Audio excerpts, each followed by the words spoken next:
there, guys. My name is Nataloon, and welcome back to The Letter. And I believe where we left off, we are Miss McCulloch.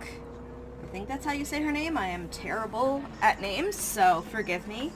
But she just had a very interesting night out, which almost ended in something very inappropriate with Mr. Wright. Right.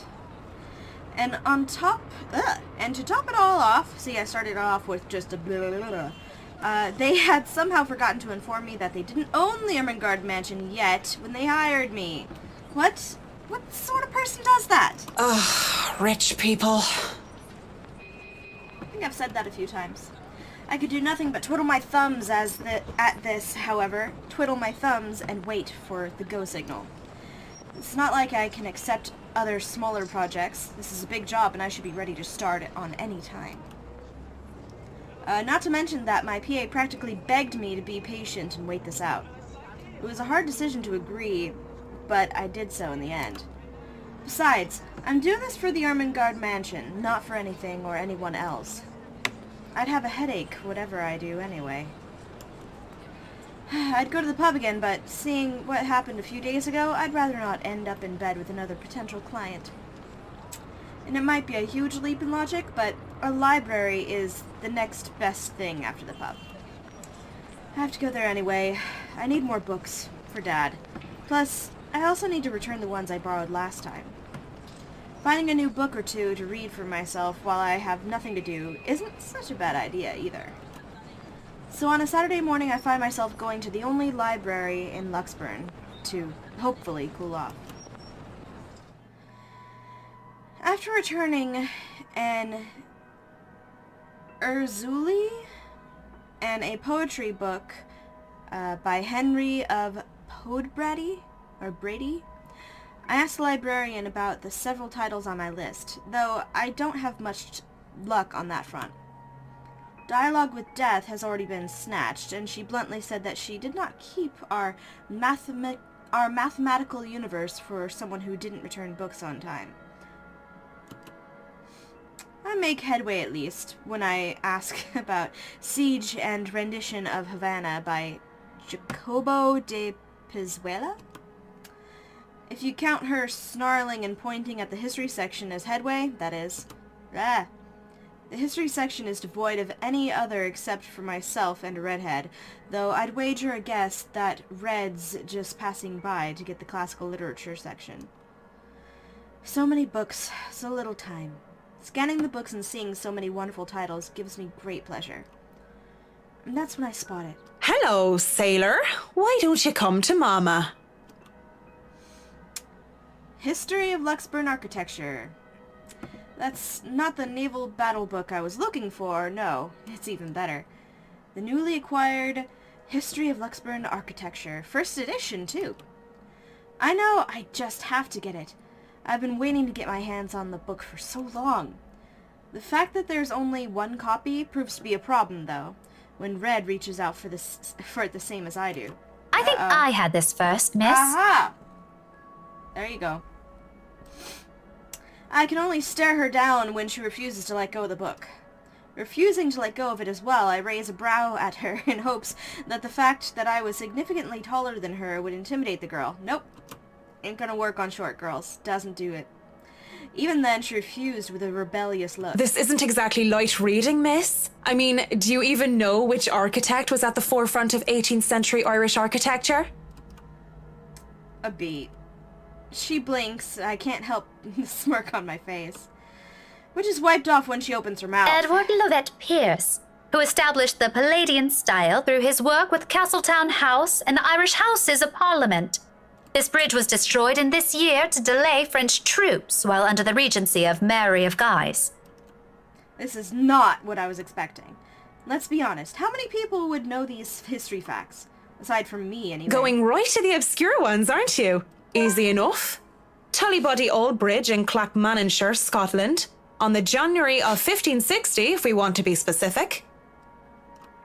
Suddenly, it's a game where we throw these history questions and facts at each other, back and forth, in hushed tones unless we want to be thrown out of the library. After a while, it goes from some strange competition into this strange but friendly banter, if it could be called that. But as fun as it is, the exchange soon slows down until we're grinning at how odd this whole scene is.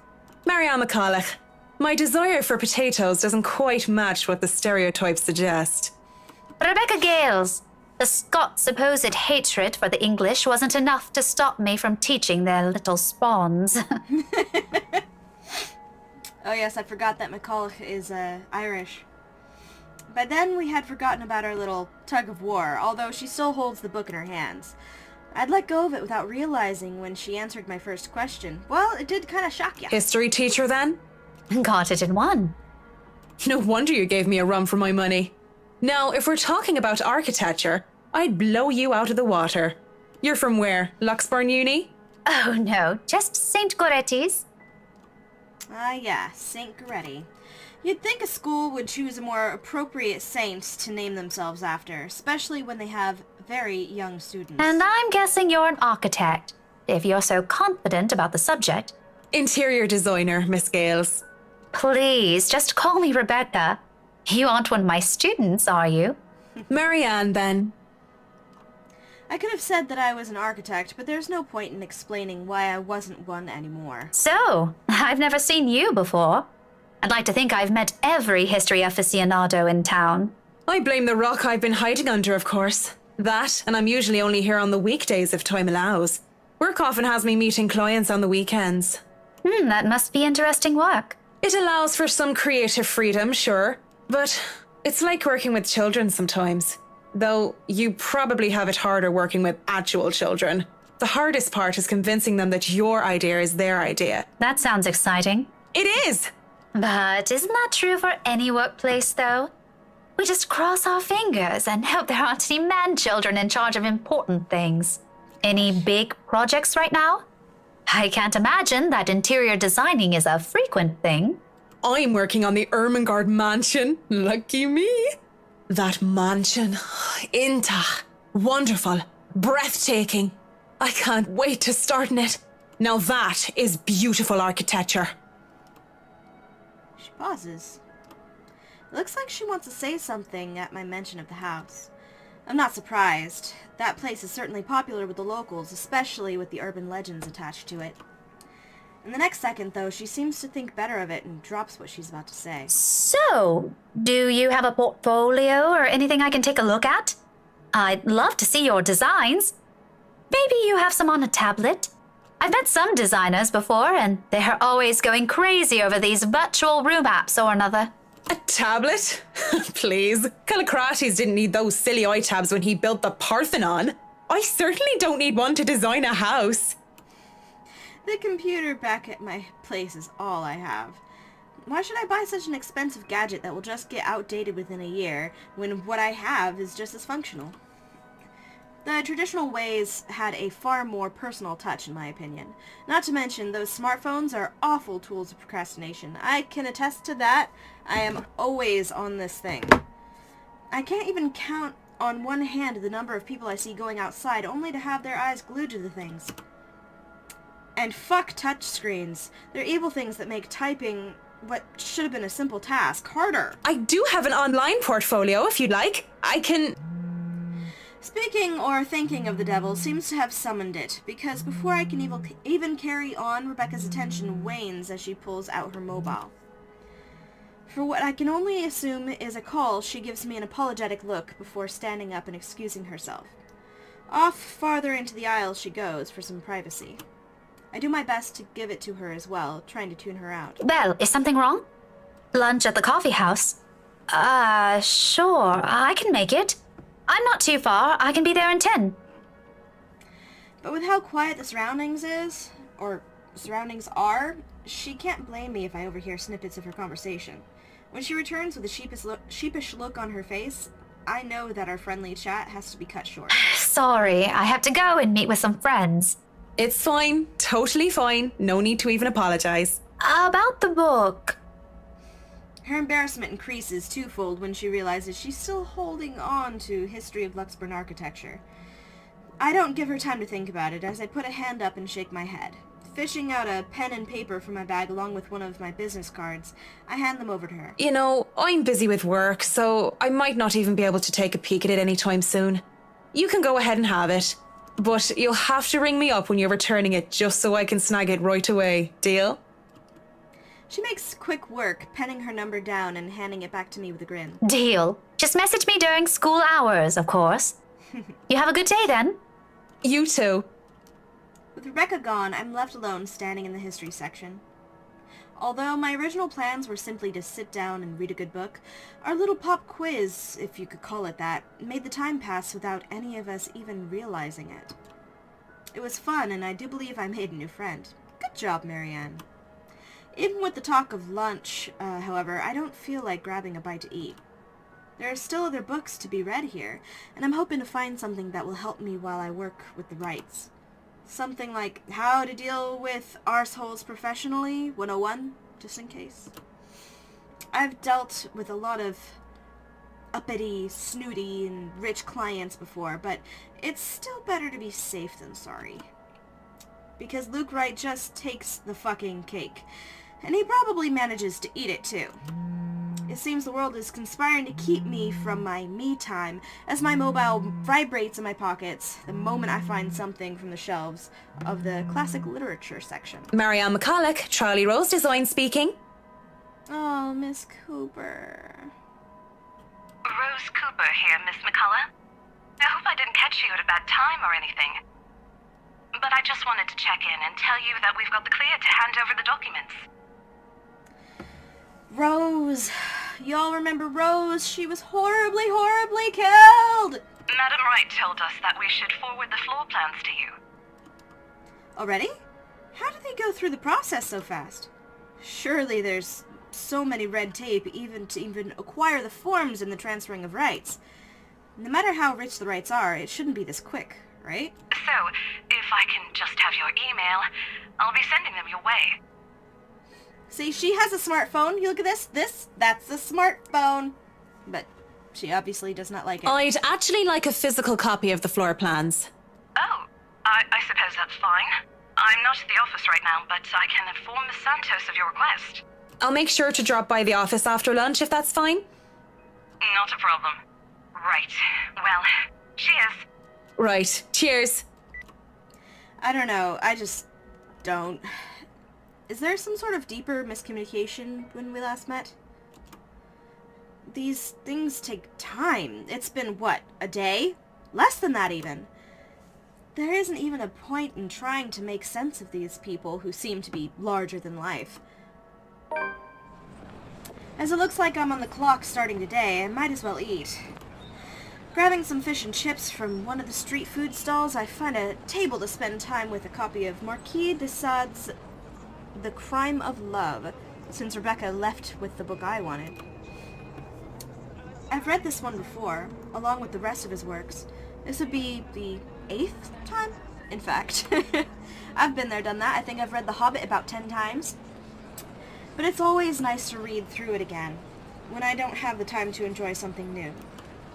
Besides, when you're dealing with people so filthy rich that they just end up plain filthy, you need a good old Marquis sound advice. La blessure se trouvant sans aucune sorte de conséquence. The wound being without any consequence.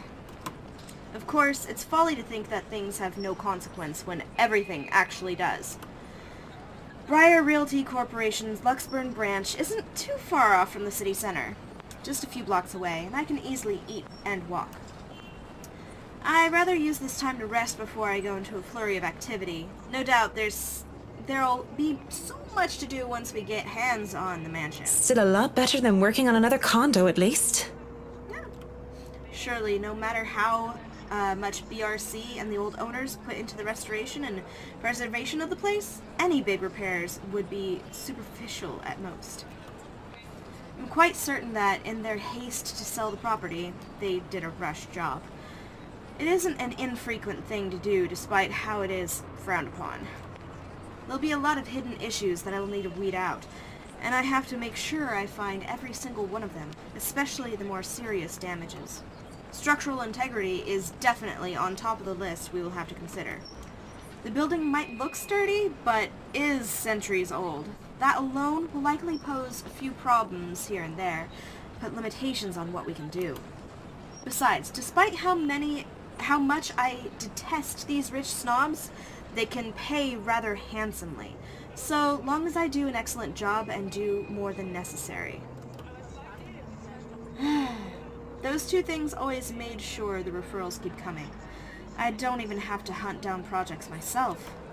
That's nice. Then I go up to the BRC's office. I can't help but stop and stare when I enter the building. With the lunch hour closing, employees should have been back already, if they still aren't filtering through the doors. I get that it's Saturday, that people probably feel tired and lazy to be working on a weekend, but they're still on the clock, and not bumming about wasting company time on extended lunch breaks and cigarette sessions. The office is spacious, as it is with these big corporations. Each person is given their little space of what's usually a 2x2 meter cubicle. That's better than what most people get in America. There is a lot more empty chairs than there are actual people working at their desks. It reminds me far too much of my last day at Poriskova Projects during the massive layoffs due to the Irish economic crisis. But it isn't just that, though. Everything is as quiet as a grave. It's as if these people are merely ghosts. Speaking of ghosts, ooh, she doesn't look well. Santos comes in through the door, looking as if she's just seen one. She looks at me wide-eyed like a deer caught in the headlights, ready to bolt at any moment. I'd ask out of concern, but I feel it's not my position to do so. What if it's something personal? I'd simply be overstepping my boundaries. Really, it's none of my business. I presume that Miss Cooper told you why I'm here, Miss Santos? Huh? Oh, yeah. Sorry, I just got back from lunch, you know? But it won't take too long, don't worry. Of course it won't. This whole project has established itself to be a matter done in haste. I do hope it doesn't mean that people are being careless in their duties. She flinches and looks like she doesn't quite know how to respond to that. Thankfully, instead of opening her mouth, she leads the way toward her station and goes to fetch the floor plans. It won't take too long, as she said, but it does take a bit. Time spent to compose herself, most likely. You know, we usually just email these things. I prefer the real thing. Not that you would know. You probably have your nose stuck in front of a smartphone when you're not working, and even when you should be working, playing those mindless, addictive games. I definitely wish Chris would stop playing that Batcat thingy during work hours too. I know what you mean. Digital painting is nice, but nothing beats the smell of real paint. Not that I go and smell paint like a crazy person, but, you know, the real thing is different. Wait, what? Yes, nothing is quite like the real thing. Checking out the floor plans, I see that I'll have a lot going for me. Now I know how Ray felt when he found the Central Park West building floor plans from that one movie. This is why I became an architect in the first place. Jacobean style at its finest. It's a thing of beauty. Look at these gorgeous rooms, the delicate harmony between empty spaces. And speaking of empty spaces, there's something rather odd about these ones.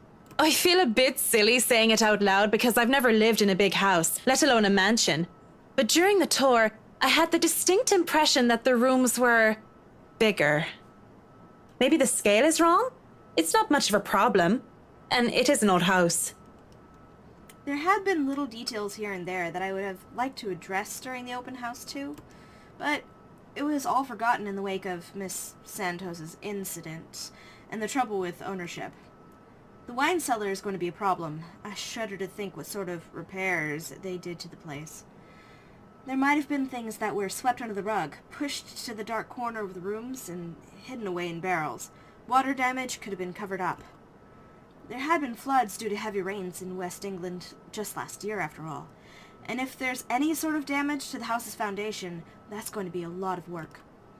I was not able to look at the attic as well. For all I know, a whole family of vermin could have made their nests there. Working with pest control is always the worst. The sheer size of the place is staggering, even if I did just say it was smaller than I thought. I might just be biting off more than I can chew, but who doesn't like a good challenge? First things first, I'll have to... So, do you want a coffee? The one from the staff room is pretty decent. There's really no That's need. nice. I'm sure you have rules against it. Rules against bringing someone coffee? That's ridiculous. And even if there were regulations against it, nobody's really here to tell Sir John. I've already brought 2 mugs, and I'm not going to drink them on my own. Come on. See, it's very welcoming and kind. I have to stamp down my annoyance at being distracted. Seeing the girl, the young woman, though, it looks like she has a lot on her mind. If babbling is her way of dealing with stray thoughts, I'm not really the one she should be babbling to.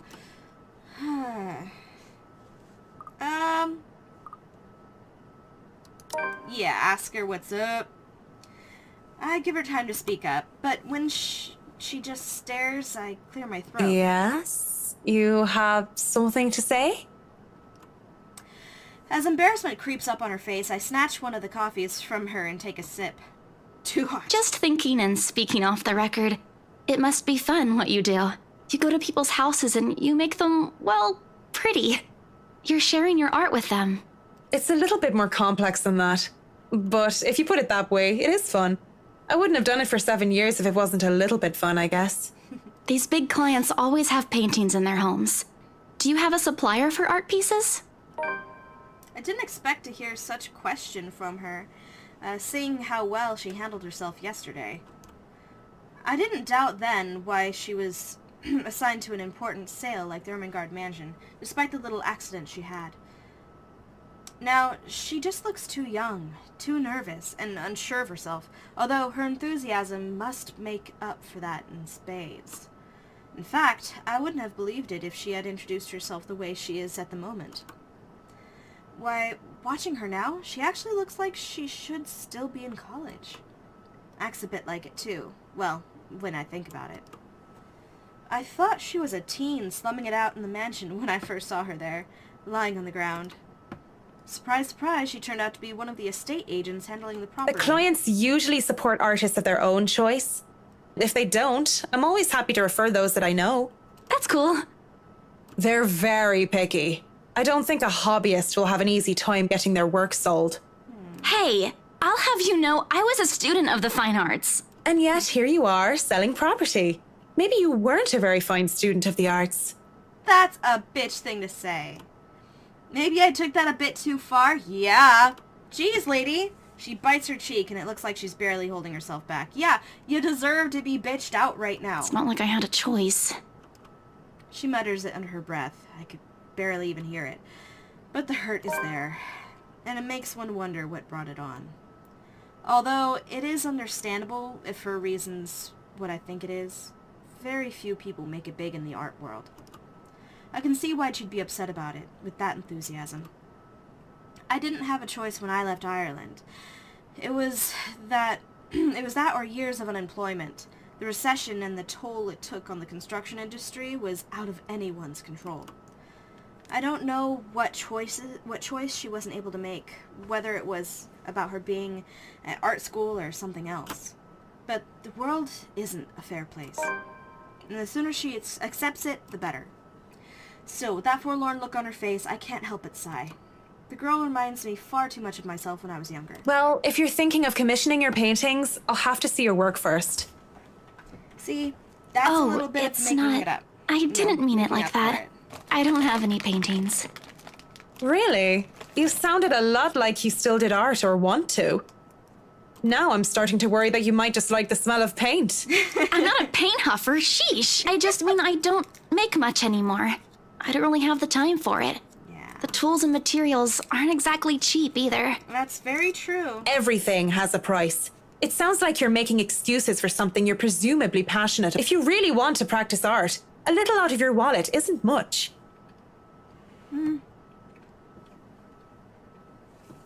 I can see both sides. It's not that simple. It's not. Life's simple. People just like to make it complex. Speaking off the record, I have some advice for you, kid. Either go for what you want, or stop thinking about it when you have something else. That is unless you enjoy making yourself miserable, then by all means. You know, if you wanted to look at the floor plans without me bothering you, you could have just said so. Damn. Would you have left me alone?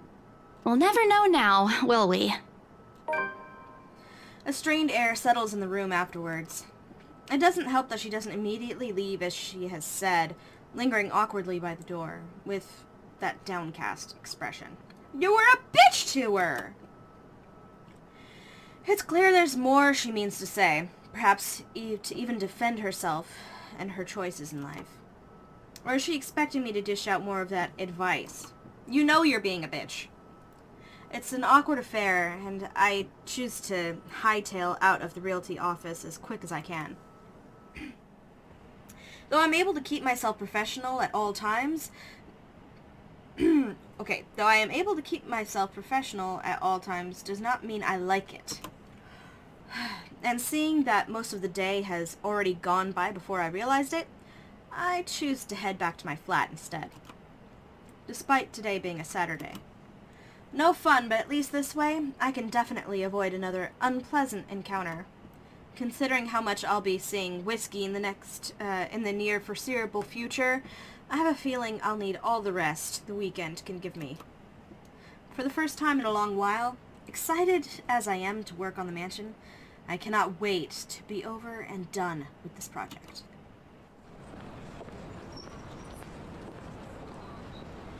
Monday couldn't come any sooner.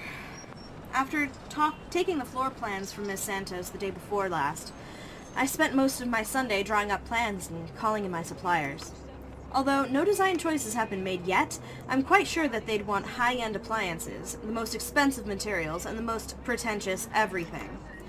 They usually did, these rich types, based from experience at least. Given how badly this whole thing started, it wouldn't hurt to be prepared. I have to check myself, make sure I'm not playing with my gloves as one of the other building tenants takes the elevator up with me.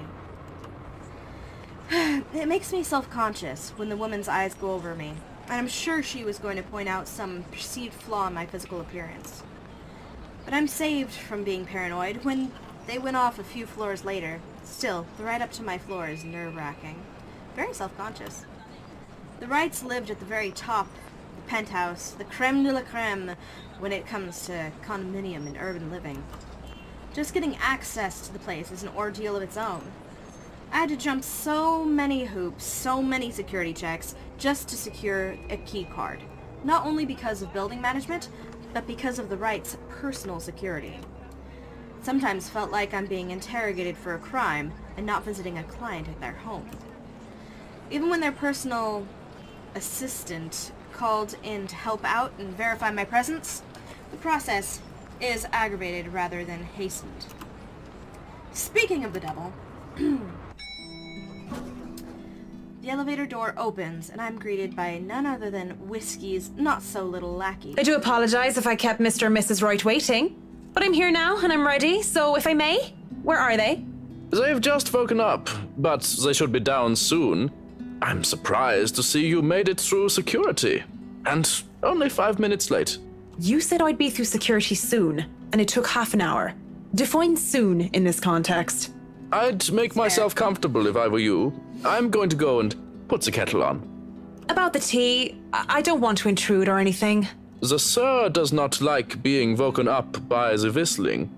But who am I to deny tea to a guest? He shows me to the couch before drifting off towards the kitchen, quietly pulling out a teapot, cups, and all sorts of other things in preparation for tea. I ignore the animosity towards his employer that his words implied. I wouldn't be too surprised if Whiskey's own people don't like him. Accepting the quiet and isolation instead, I brace myself for what's to come.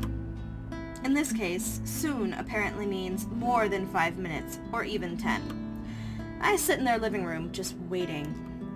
And when the kettle starts whistling and the tea has been served, I continue to wait. At least the silence is relaxing. But then, there's a crash. I nearly spilled tea all over my lap in surprise, and I look up expecting security to come running. Even the man at the kitchen counter continues to fix breakfast like he heard nothing. I don't want to speak up about it because he looks far too absorbed in his cooking, and I don't want to be the cause of burnt food, or worse. However, there's something in me that just wants to figure out what that was, although I'm normally not this nosy. I'm gonna continue waiting. I have no business with it. Continue waiting, lady. Do not be nosy. You will get somebody real pissed off. These rich people usually value their privacy above all else, after all. Unless, of course, they're posting pictures on social media bragging about what good people they are for allowing themselves to be interviewed for some magazine. Then again, the whole reason I'm in this mess is because I don't give two shits about what goes on with people like them. And I'm not gonna get caught snooping about and be accused of some imagined wrongdoing. I'm not going to be some busybody detective wannabe and run off to investigate whatever that was. It's probably just something mundane anyway, like a lamp falling over. I'm just gonna sit here and wait for Mrs. Wright with my tea. In complete silence. Could I at least put the telly on? I don't really expect him to answer. If he hadn't heard the crash, I doubt he would have heard... As long as you don't watch some silly soap opera, the LBC News would be fine. The William Walker Show is on too, if you prefer that. Not that I watch it, but my husband does. The remote is under the coffee table. Oh, sure. Maybe I'll be lucky and catch the doc on. I heard they're having reruns of the classics and I want to see the second meet sixth in Spain. If not, just the news then. Thank you. That's so I'll let you cute. get on with your cooking now. Did he just ignore the crash a while ago then? Whatever. Fetching the remote, I turn the TV on in hopes of filling the silence. Trying to anyway, because the thing won't turn on. And doesn't that make the silence more awkward or what? I know I might not be the best with tech, but I'm sure I can work a simple television remote. The batteries must be dead.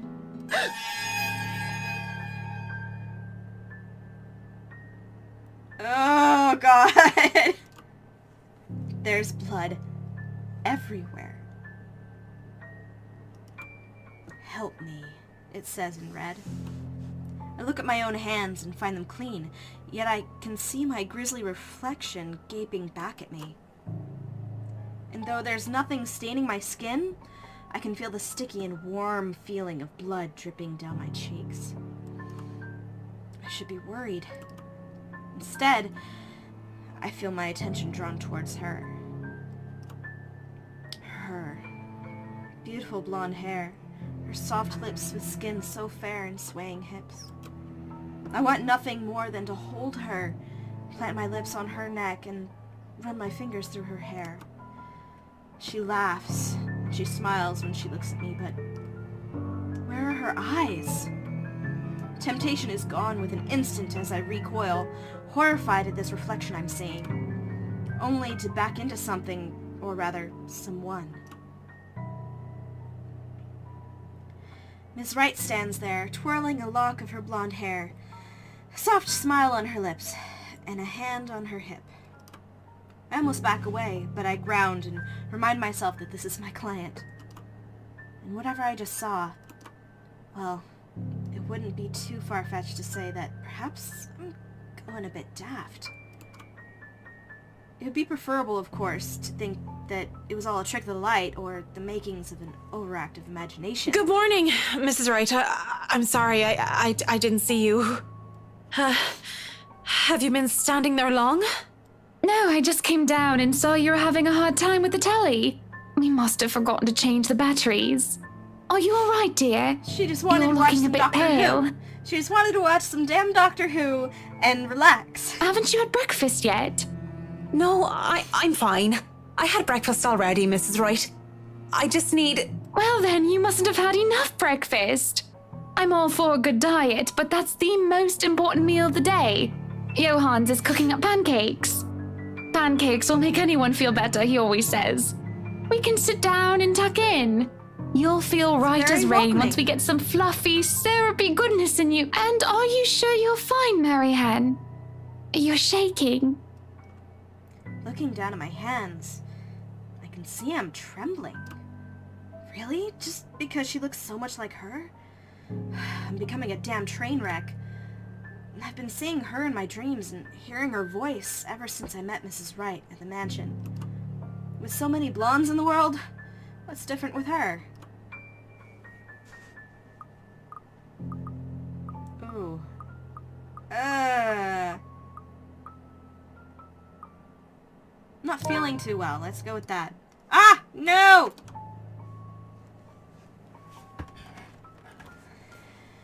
I'm starting to go mad, I am.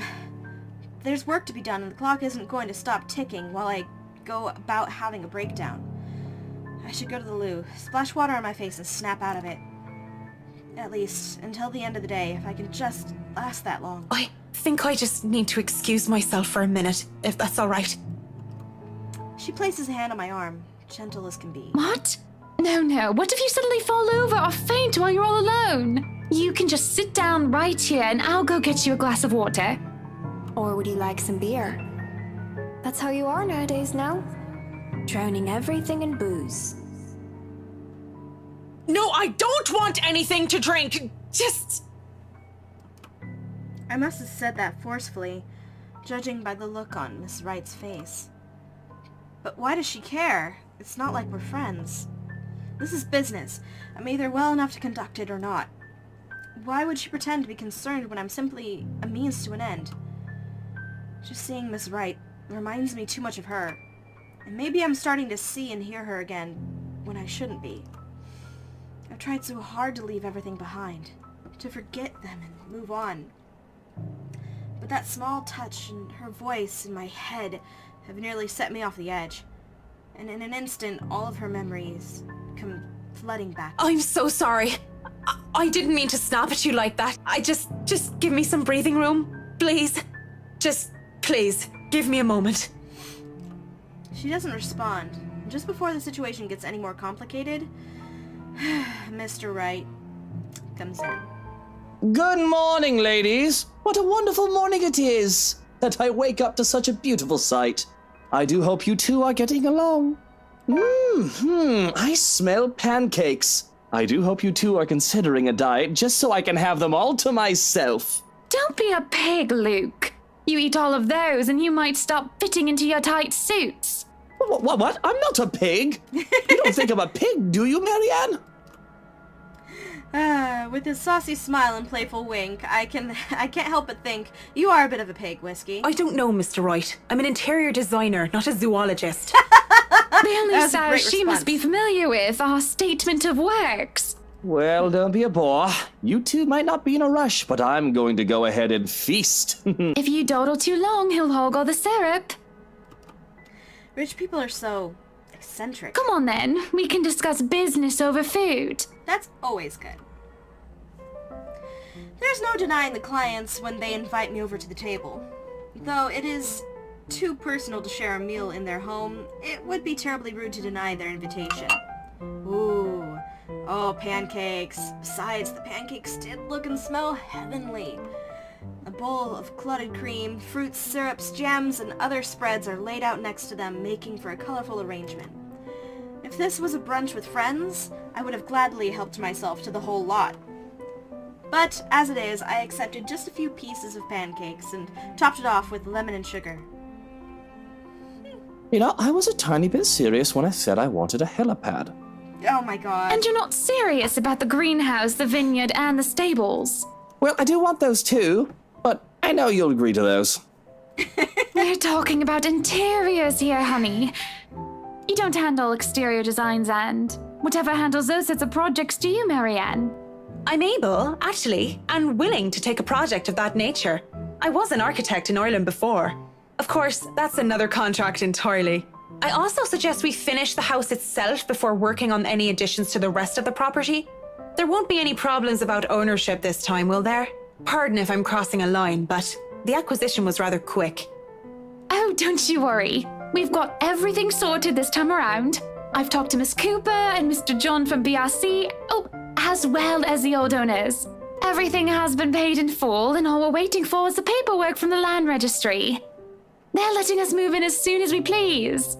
It's not like they were living there in the first place. That's good to hear. The problems that could arise from renovating another person's home would be... well, let's not dwell on it.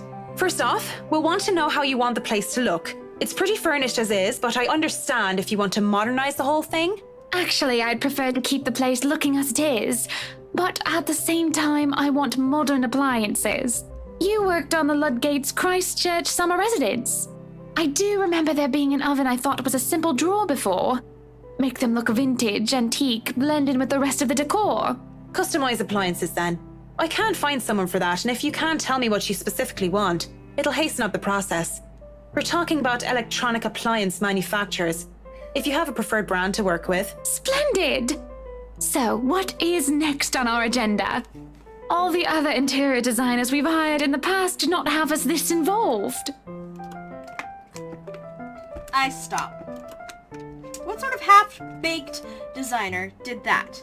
If I knew who they were, I would have words.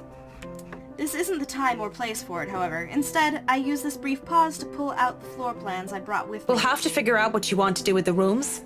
Here, we can have a quick run through. What is that little room next to the master's bedroom? Oh, as far as I could tell when I saw it, it's a second bedroom of sorts. Used, apparently, for the ladies-in-waiting who has served Lady Charlotte Ermengarde. Which is strange, as that isn't the norm for these sorts of houses. Well, we're not stuffing Johans in there. He won't fit. You don't suppose we could turn it into a walk-in closet and a dressing room? I love fashion, but do we really need to turn an entire room into a walk-in closet, dear? We'll have large closets and a wardrobe in the bedroom already.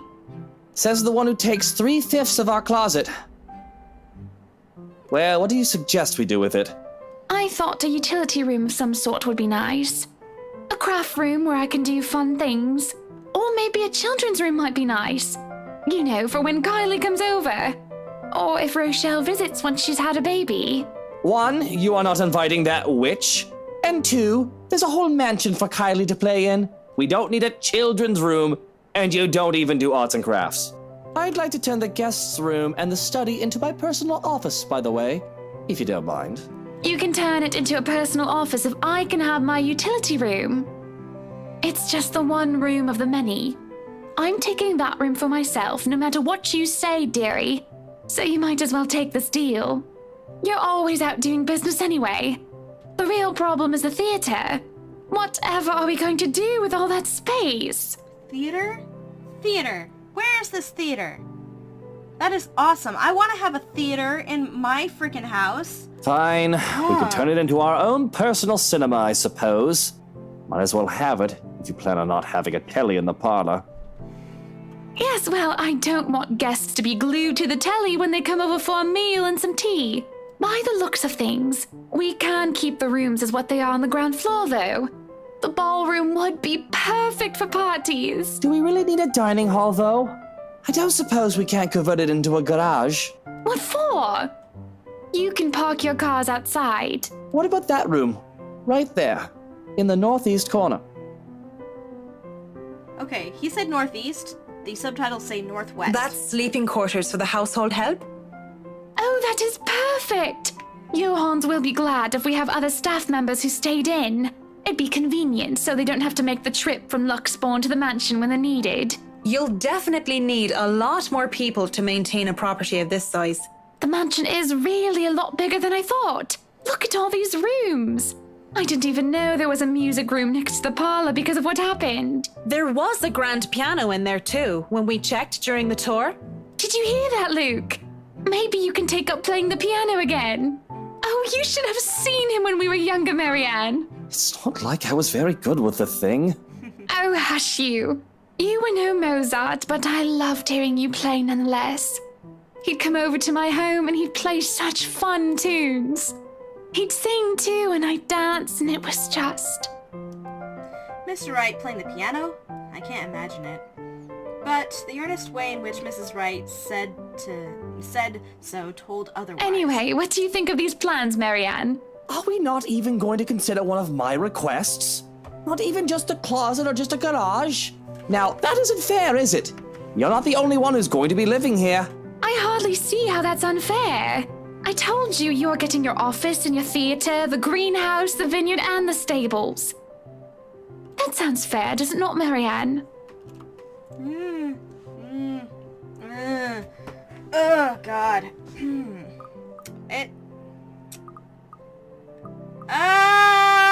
Well, he's getting so much. She just wants a craft room.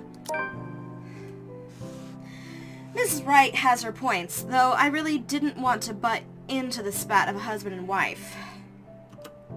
But with the way the two were looking at me to settle this, I might as well keep to the facts instead of giving opinions. Mr. Wright, your plan isn't quite feasible from an architectural perspective. I'm not even sure how much we can do without closer inspection. Well, the one about the garage, at least. A walk-in closet is easy enough, but the garage? See, a garage isn't architecturally feasible and it isn't going to be financially sound as well. We're already going to spend a lot on your other requests. You have several acres of land to park on already. What? Did you calculate that on the fly? Financially sound my foot. You're probably just thinking up of imaginary numbers. Might I remind you that I was a financial manager? I also looked over and approved the expenses of our other houses. I know the rough costs of these things by now, love. Masters in business administration, major in accounting. Sometimes I think you forget that I'm not as dumb as I act. That catches my attention more than anything. It sounds more unbelievable than Whiskey playing the piano. She really didn't seem like the type. Business administration and accounting? What university? Luxborn U, of course. Go Lux Dragons, red and gold. Excuse me, how about we move on this chit-chat ahead and do whatever else needs to be done sometime today? I had to cancel my appointments for this, you know. We might as well do a proper inspection with the designer this time, just to get it out of the way. Yes, no time like the present. You want a thorough inspection? Might as well do it now. We actually took another look at the property yesterday, though it was brief. But I'm sure you would want to see it yourself, to spot anything we might have missed. It's not like I have much of a choice, do I? Oh God, it's gonna be so... Oh, things are gonna go badly. Riding to the Ermengarde mansion in their rice is an awkward affair. What is that? Not only am I worried about scuffing the expensive leather seats, but I'm also worried about getting in the middle of another couple's spat. With the tension thick in the air, I can feel them starting at each other at any time. Nobody is saying anything. Up until Mr. Wright tells his valet to turn the damn radio off. And for a moment, I think he might... and for a moment, I think that he might start. But instead, he just stays quiet, and so do the rest of us. Sounds like a horribly boring car ride. In the end, the sufferable silence stays. I've never been so glad to see a house. Stepping out of the car and up to the mansion meant the end of an uncomfortable ride, and I can finally take a deep breath of fresh air. The beauty of the place never fails to make me gaze and wonder, every time I see it as well. Mrs. Wright moves toward the front door, keys in hand, and I can already hear Mr. Wright plotting. Alright, Johans, we're going to go in, but I want you to look around the place. Familiarize yourself with it. Know every nook and cranny, every inch of the lot. Go and see where we can put that vineyard and the other things we talked about. We'll want to know where to station security as well, so go around the perimeter and figure it out. Scout the property and circle the perimeter on foot. You do know this is 46 acres of land, sir. Well, you are not driving a car over the grass. Put those long, spidery legs of yours to good use. I didn't hire you to stand around and look intimidating. Go, mush.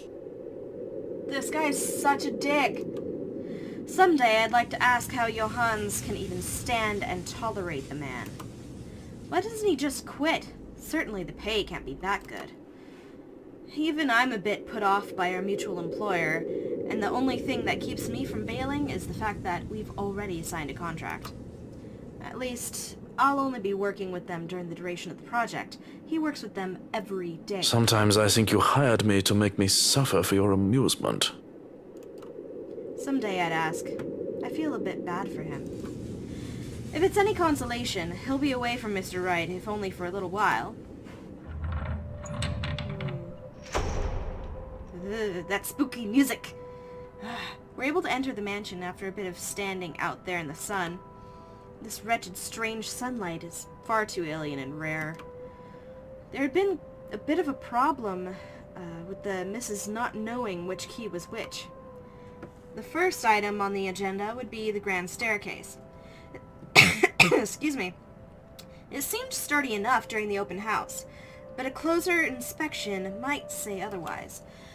There are no obvious marks of damage nor wear and tear, probably rethreaded during the renovations.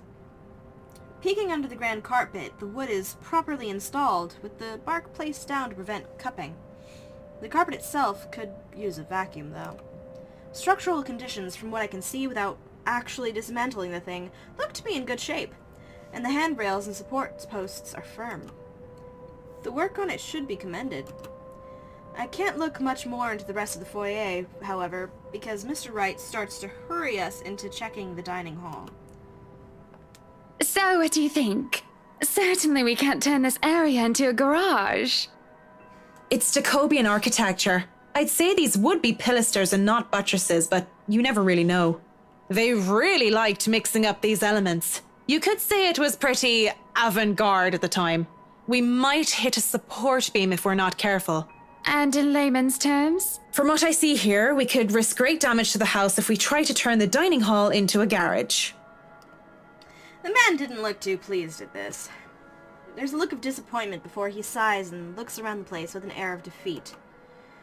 When he moves to speak, I dread another unreasonable demand again. This will stay a dining hall then. But if I may have another request instead, at least spruce the place up with some flowers, some plants or something. It feels so old and dead in here. That's hardly unreasonable. Daffodils are a must, I presume. The look that passes between the two of them, there's a genuine look of fondness there. This is the first time I've seen such an exchange between the two of them. If anyone are to see them like this, there's little doubt that they loved each other. Of course, and I want a garden full of them. Now, if you excuse me, I'd like to look at the rest of the house. I'll just be around here downstairs, if anybody needs me. That leaves Mrs. Wright and I. He's quite fond of them, you know. I can imagine. He looked terribly upset when we told him he can't have his garage. I meant the daffodils. We always have a vase full of them in every house we own. Somewhere, I'd like to think. They may be about his mother. He never talks about her. I don't even know her name. He likes to flatter, claim that they remind him of me, but he's always loved the flowers, even before we married. Much like the piano, I didn't take him for a person who likes flowers. Daffodils least of all. What's next? Am I gonna find out that Mr. Wright saves kittens from burning buildings? I'll go and snoop about upstairs. You go and do whatever it is that you have to do. Don't leave me alone! When she goes without even asking if I needed her here, I'm left standing to stare at the walls. Really, I don't need to do a thorough inspection of the building itself. It isn't really part of an interior designer's job. But the architect in me is committed to doing this task with every project. If I'm going to make a living space that have both form and function, I might as well make sure that the entirety of it is safe for my clients. Since I'm already here, I roam around the dining hall to check things off my punch list, if you will. But when it's time to move on, I hesitate. Mr. Wright said he would be somewhere around here on the ground floor, and I really didn't want to be alone with Whiskey. I have to look through the place eventually, sure, but on the other hand, I can do it later when he's gone. I can go upstairs first if I want to. I don't want to run into Whiskey, so yeah, may as well, let's go upstairs. Oh, this is probably going to get me killed.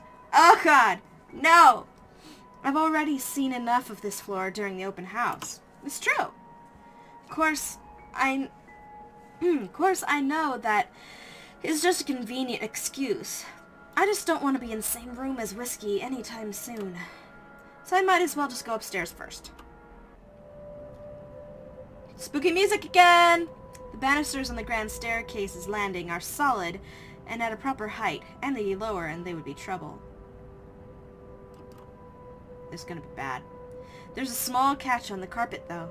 But as long as nobody tries to run down the stairs until it gets fixed, things should be alright. Oh no, I'm doomed. Oh no, I doomed her. No, Marianne. And stained glass? Art. Restored, no doubt, in the image of the last lady and Lord of Ermengarde. Or was it supposed to be, until Lady Charlotte's fiancé was brutally murdered? Oh. Oh. By a witch. A witch of all things! From what I've read, you'd think the historians of this place would be a lot more scrutinizing, filtering out stuff like that. I'm amazed they bothered with it, instead of replacing it with some generic cookie-cutter design. This entire place alone would have cost roughly 500, even £1 million. Lady Charlotte Ermengarde and her beloved... Looking at the mosaic, it's not too far a stretch of the imagination to believe that the depicted images would be of Mr. and Mrs. Wright. It can be easily assumed as such if one doesn't know the history of the mansion. Really, a place like this should be protected by the government as a landmark. But what can I do about it? Oh no, don't go that way! Don't go in there! Walking into the east wing, I try to go into the theater, but is met with an obstacle. The obstacle, that is locked doors. 2 doors. 2. Both of them are locked. I'd be frustrated, would be, if I already hadn't snuck off while the Wrights were having their little business meeting with Miss Cooper before to take a peek. With what Mr. Wright wanted, we'd have to install a powerful projector, the type they use in cinemas, and projection screen. The seats would have to be reupholstered if they're to be any comfort, and the walls will have to be covered in dark material paint, wallpaper, or install wall-to-wall carpeting. Really, of all the rooms I could be jealous of, it's this one. I could just picture myself in there, watching old kung fu flicks on a weekend-long marathon. That sounds amazing! Makes me wonder what kind of movies Mrs. Wright would like. Rom-coms, perhaps? Her husband, on the other hand, I'd rather not think about it. In the middle of my notation and planning, I don't even realize that I'm not alone, until I'm caught standing in front of a locked door like a fool. Were you meaning to go in there? I'm afraid we won't be able to open it up today. Oh well, I wanted to, but it's fine. I can still survey the rest of the place. Apologies, but the key was missing when they were handed over. They told us that they'd get right back to us with it. What? But aren't they supposed to hand over all the keys once property changes hands? That can be grounds to file a complaint. They were already kind enough to let us move in so early. There's no need to raise a fuss about it. Worst comes to worst, we can call for a locksmith. Call a locksmith! Sorry, Men in Tights playing in my head. The air is heavy and somber when she grows quiet and glances out the window. Out towards the vast expanse that surrounded what would be their house. Their home. Then she looks back at me with a sigh and a bitter smile. Flowers. Yellow flowers. Daffodils, dandelions, and sunflowers and the sort all up front. Just a whole garden of them. They'll make the house look lovely, won't they? Of course. A garden is a wonderful addition to any home. As I say this, her eyes roam over me, scrutinizing and thoughtful. I have to hold back the shiver that threatens to run down my spine at being inspected so closely. Yes, it must be nice. We're still talking about the gardens, yes? I mean not having to worry about what another person thinks of you. What do you mean by that?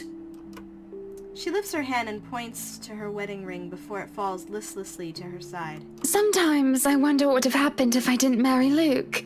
There'll be no fights about walk-in closets or silly helipads. I could do with this place as my heart desires until there's nothing but content. Then again, I wouldn't have bought this place if it wasn't a gift for him. I probably wouldn't even be in Luxbourne if it wasn't for him. Maybe I would have moved to London, Manchester, or Birmingham. I might have even left the country altogether. France, Germany, Spain, Canada, Sweden, even America. The possibilities would have been endless. I don't know what to say to that. What is there to say? I'm sorry, I must sound so petty and ungrateful. I do love him. So very much, even if he can be a bit difficult at times. Oh no, not at all. I'm just confused why you're telling me this, of all people. Just a whim, I think. Just flights of fancy, that's all. Don't you ever think about one decision you've made in your life and wonder how much would change if you chose to do things differently? Yep, definitely doomed. I try not to dwell on the past, ma'am. The key word is try, of course. Thinking of the past brings up too many ghosts.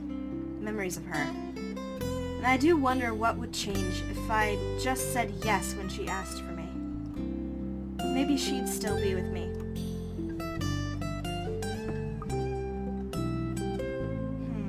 I return to the present, and just like I said, I try not to dwell in the past. I think this is the kinder thing You to must say. have been quite the pair, Mrs. Wright. Hannah Evans and Luke Wright taking Luxbourne by storm. At least, that's what I've heard. That gets a giggle out of her. And can I be blamed if I like the way her eyes crinkled, or how she sounded when she laughed? Quite the celebrity couple, according to all the newspapers. But it wasn't always that way. Father certainly didn't approve of him at first. Why, he told me to stay away from him. Told me that I was too good for him. That's the usual overprotective dad speak, though. But of course you know that. I don't. I was too busy keeping my grades up at boarding school to maintain my scholarship. Never mind the fact that I went to an all-girls boarding school, so Father never had any reason to fuss over boys trying to date his little girl. And what did you tell him? Considering you are Mrs. Wright now, you or the mister must have convinced him otherwise. Yes, well, I told him I was my own woman and I could decide who was deserving of me or not on my own. Thank you very much. That never stopped him from making sure Luke couldn't get anywhere near me without an escort and a guard anyway. Though he certainly wasn't that overprotective when I was dating Jack. Maybe your father considered this Jack a more capable man? I doubt it. Jacqueline was nowhere close to being any sort of a role model when we were in college. She was rebellious, reckless, and immature. Everything I wasn't. She's gonna get all flummoxed because she realizes that she's bi. But she was quite the charming, stunning woman, and I think that made her quite likable. That takes me by surprise a lot more than by the fact that Mr. Wright's father-in-law didn't like him. That much was to be expected. But this? I've nothing against them because that's their thing, though the nuns and the priests would say otherwise. Although, wasn't she worried about the implications, the rumors that would have arisen about her dating another of the same sex? Especially with someone of her social status. You look surprised, Marianne. The first thing anybody needs to know about me is that I go after what I want. And when it comes to who I love, it doesn't matter to me whether they're a man or a woman. I completely agree with you. I completely agree with you. You just go after what you love. Go after who you love. As long as they're of consensual age and they are consenting in general, as long as everyone's happy and no one's hurt, you do what you love. And was that door open before? I don't know. I don't think so. Maybe I'm crazy. It's a nice enough sentiment. Still, the thought that this lovely lady before me had once been with another woman, I can feel my cheeks heat up a bit, and I panic, thinking they might be red enough for Mrs. Wright to notice. I can't tell, though a coy smile graces her lips. Legs, we called her, because of how often she was running about because of one thing or another. Climbing up walls and, what do they call it now? Parkour. And also because of her, well, legs. And you went after her? Not right away. When I first met her, I wanted nothing to do with her. She was so improper and uncouth. But I slowly realized that didn't mean she was a bad person. On the contrary, she did many a good thing and was always so nice to others. I found myself confused. I couldn't figure out if I wanted to be her or wanted to be with her. So I approached her, told her that I might have fancied her. And your father didn't mind? He must have thought it was my form of rebellion. But he never watched out for Jack as much as he watched out for Luke. If I didn't love my father so much, if he hadn't raised me right, I think I might have told him to bugger off. He's never been more attentive of me than when I started bringing home dates. I'm sure he loved you very much. She laughs once more, a glow about her. I know, she says with a small smile. I suppose I've taken too much of your time with my silly stories. You still have much to inspect? I still have most of this floor, and I'll want a quick run through of the ground floor again later. I shan't keep you from your work any longer then. Just call me if you need anything. I'd like to look around myself. When she turns to leave, she glances back at me before disappearing into the foyer. I look out the window from where she was standing, and I move on, alone with nothing but my thoughts and her. Finally, some peace and quiet. Thought the old biddy would never leave. It's utter madness, this hearing things. I reckon it's the stress, though I don't know what exactly I'm stressed about. If meeting Mrs. Wright has really thrown me for a loop, I'd be worried. If I'm developing some sort of psychosis or disorder, well, I'd call a doctor. But hopefully it isn't that. Not right here, and not right now. I mean, it could just be that personal talking cricket, you know, the conscience, so to speak, and I'm only noticing it now. Though if it is, it isn't very helpful. Pushing the dilemma of voices in my head aside, I go back to work. But I can barely make it a few steps before everything tilts and shifts. I don't really stumble, but it feels like I'm being thrown off my feet, and the rest of the world just follows. I've had that. Though my feet stay firmly on the ground, and even if I stay mostly upright, I feel like I've been heaved and put off balance. I have to close my eyes in the hopes of willing the sudden sense of vertigo away, but when I open them, oh no! Oh no! This is gonna be so bad! Well, I don't feel any less sick because of the sight that greets me. Blood dripped from the walls, and the ceiling pulling downwards, and seeping into the curtains and carpet. A wave of nausea, stronger than the last, hits me along with the overpowering stench of blood and gore. Yeah, you can see the waves, like steam of fresh hot blood. I want to bolt. The rational part of my head is telling me to flee. Yeah, I know I would have gladly done as it asked. If only I didn't hear her. In here, Marianne. Come on. I have something to show you. I would have ignored it. I would have ignored it if I only heard it in my head. But I swear that this time, it's coming from one of the rooms. Much further into the study. And I feel compelled to pay attention. I can't just turn around and leave. Not when it's her. I don't even think as I follow the sound of her voice. This is bad. Oh, it's so bad.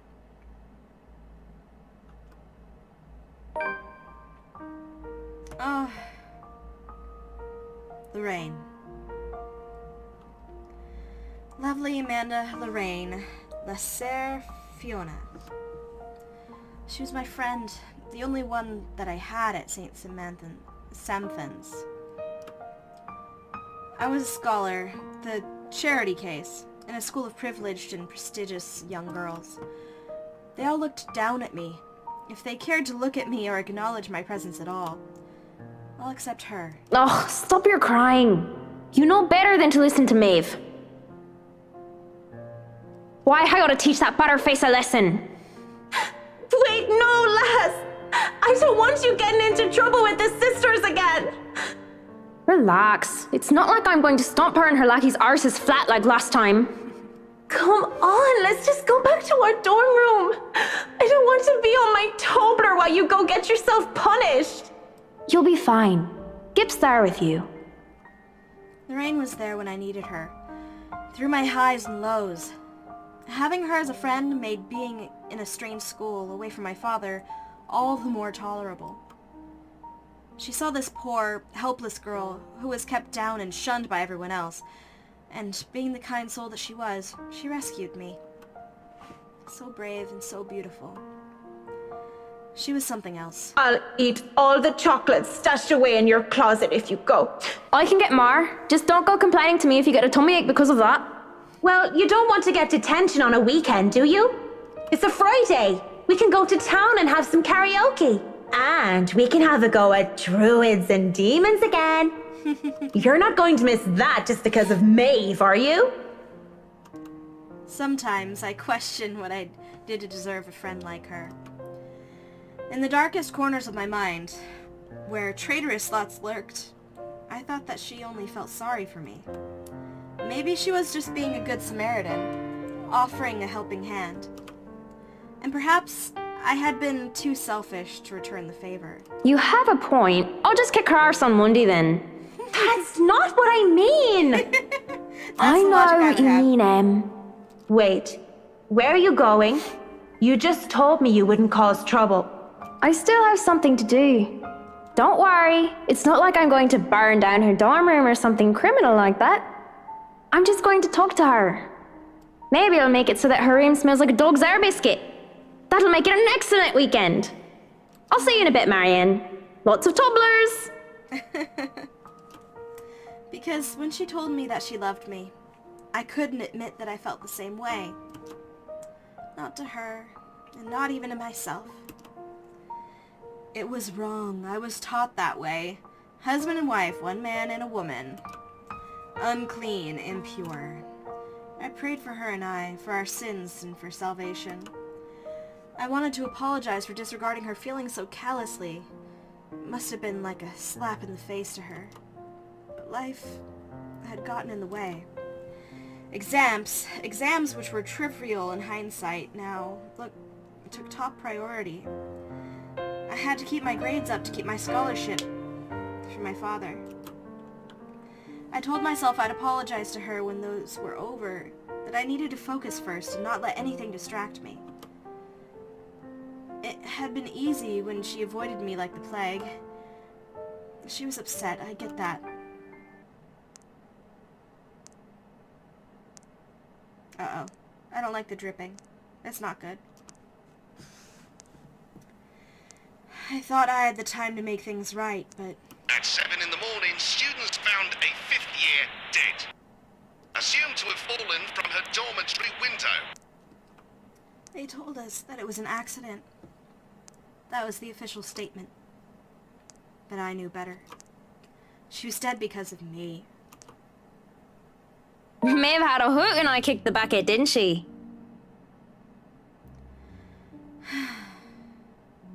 Ding dong, the witch is dead! She had... though she didn't say which, Lorraine. But at least Maeve had the courage to admit how she felt about me. I don't even know how long I've been stuck here in a trance. In the mirror, Lorraine smiles at me. She's as beautiful as I remember her. But then... I feel bile rise up in my throat as her clean image warps into how she looked like when they had found her dead, lying on the cold, hard ground. Good Saint Dymphna. Great wonder worker in every affliction of my mind and body, help me. I'm seeing things, hearing things. Am I going completely insane? Looking everywhere but at her, I hope and pray that it's enough to will whatever this is to go away. It doesn't even immediately register in my head that I can just leave. You, on the other hand, can't even look me in the eye. This isn't real. You're not... You're dead! Oh, God. I'm dead. Because of you. And you won't even look at me. Look at me. Oh, God. Oh, God! Oh, no! It's gonna go so badly! My breathing quickens. I can feel my heart being torn apart by her words. I'm so sorry, Lorraine. Look at me! I can't take it because she's right. It was all my fault. The least I can do is look at what I've done. Lorraine, broken and bleeding, looks at me with such hate-filled eyes. An unnatural smile stretches across her face, and I can only see malice in it. Ah! She lunges as the mirror ripples around her form, the glass parting like the water's surface for her. Okay, what do I do? She grips my shoulders. I can feel her nails dig deep, sharp even through the fabric of my clothes. There you are. No! Oh God, what do I do? 80. Why won't you love me? Oh God. Apologies spill through my lips and tears cloud my vision. But I won't give in to this madness. With every bit of strength I have left, I struggle to get away from her. Fear grips and threatens to choke me. I endure, and I escape. Without turning back, I stumble back out. In my panic, I don't even care to look where I'm going. And with one hand on the wall to steady me, I just hobble as fast as I can away from the study. Away from that mirror. Freedom is bittersweet. I'm free from the madness, it seems, as running out into the hallway reveals to be in pristine condition. But it means I've turned my back on Lorraine again. I have no plans of stopping, not until I know I'm safe. And if that means walking back to Luxburn, as ridiculous as the idea is, then so be it. Someone suddenly grabs hold of me, however. Fingers digging deep into my shoulder, and my heart nearly stops. My body seizes and I nearly scream. Marianne, you look awful. I mean, not awful, but did something happen? Are you all right? Mrs. Wright, Without thinking, I sought comfort, seeing that it wasn't her. It's a sudden impulsive thing to do, and had I been in a better condition, I wouldn't even dare of doing such a thing. But I didn't know what else to do. Though I know I shouldn't. Her warmth and her scent, they grounded me. She's intoxicating. Marianne, what's going on? Oh, you're shaking like a leaf.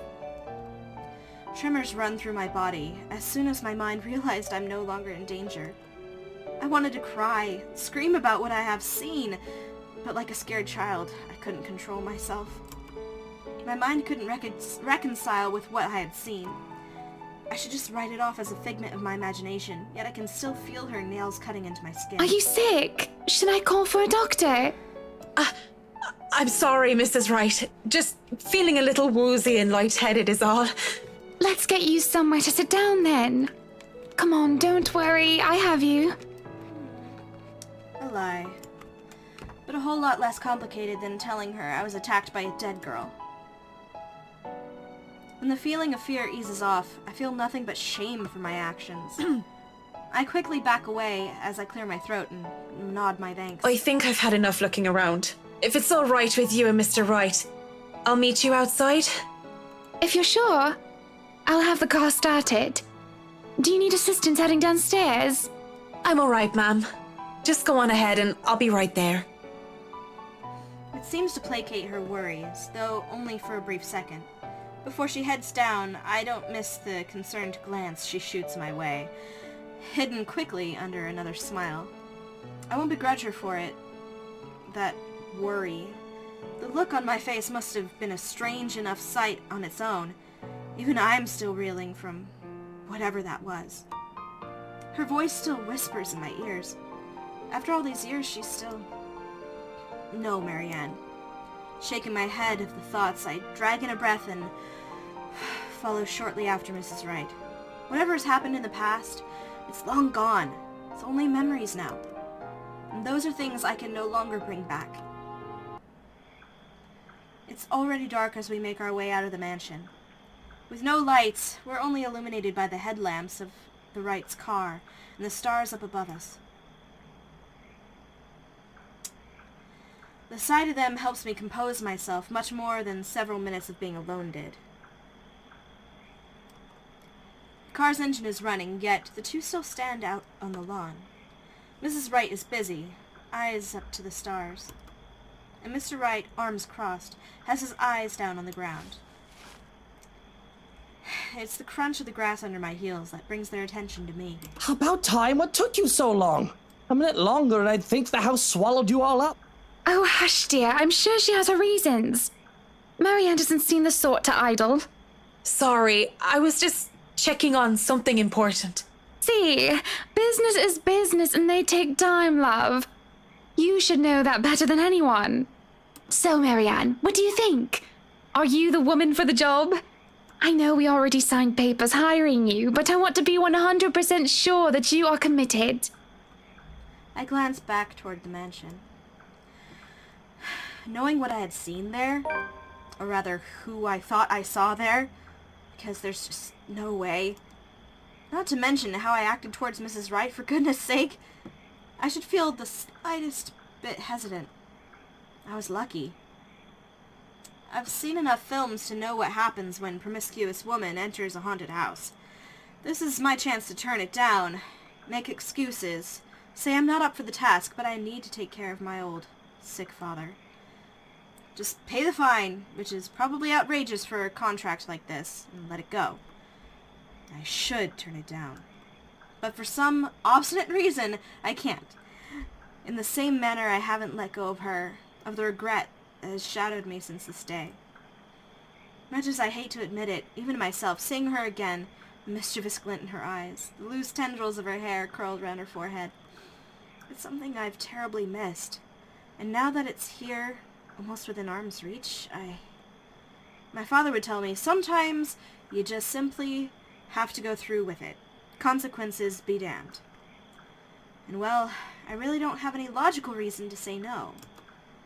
At least, not something a client like the Wrights would want to hear from a professional designer. It's certainly an interesting project.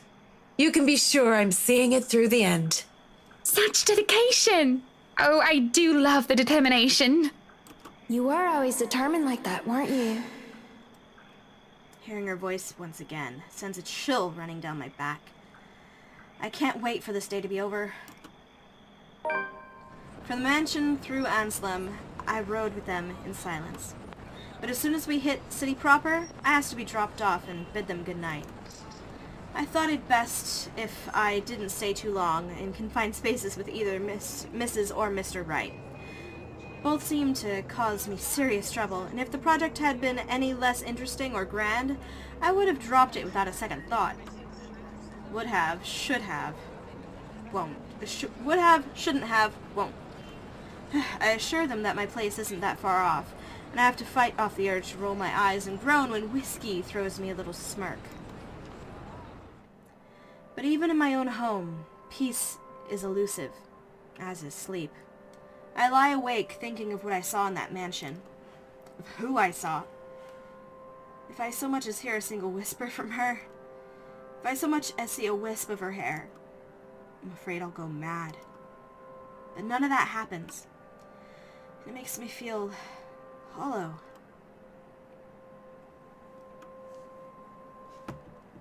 For 2 nights I've had trouble sleeping. But it's only one morning when fatigue has already let me rest that I'm reminded of what terrifies me so.